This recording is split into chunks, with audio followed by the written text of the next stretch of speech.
dentro dos 4 pilares que falamos aqui na Academia de Radiologia, que são os conceitos, aplicações, proteção radiológica e controle de qualidade. Hoje escolhi falar em aplicações, e aí as aplicações das radiações corpusculares. Então é importante que o profissional das técnicas radiológicas, você estudante, conheça quais são as aplicações dessas radiações. E aí, só para lembrar, essas radiações são aquelas que possuem massa e possuem carga, com exceção dos nêutrons. Então podemos citar aí as partículas alfa, as partículas beta, podendo ser divididas em beta mais, que são os pósitrons, e beta menos, também chamadas de négatrons. E aí podemos falar do feixe de elétrons, podemos falar do feixe de nêutrons e podemos falar do feixe de prótons. Cada uma dessas partículas tem suas características específicas, e aí, de acordo com essas características, elas têm as suas aplicações. Então podemos aí citar como exemplo as alfas. Então elas vão ter aplicações, e aí pensando em aplicações na medicina, elas têm outras aplicações em diversas áreas, mas vamos pensar agora aqui nas aplicações médicas.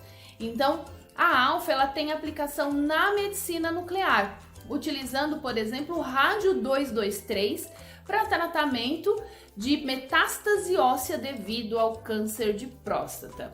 Mas aí a gente pode citar agora as betas, que tem aplicações maiores. Então a gente pode citar a beta menos. A beta menos, ela é aplicada no tratamento. A gente vai perceber que uma grande parte delas tem aplicações em tratamentos.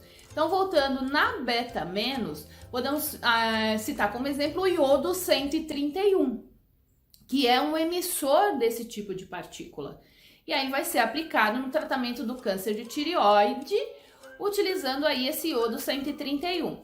Podemos citar também o iodo 125, que aí ele já vai ter uma aplicação na radioterapia, e especificamente na braquiterapia, para tratar câncer de próstata também.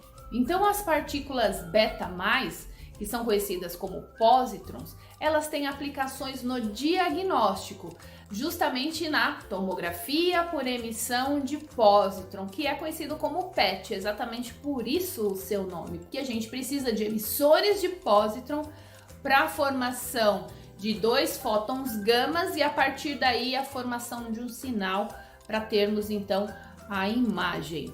E aí podemos falar do feixe de elétron. O feixe de elétrons tem inúmeras aplicações, tanto na produção de raio-x quanto também na radioterapia e aí especificamente na teleterapia, para realizar alguns tratamentos mais superficiais.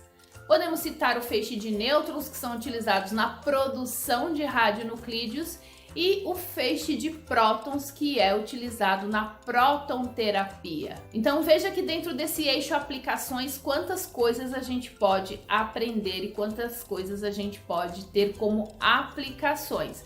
Então vale a pena aí ter uma visão abrangente também da sua área.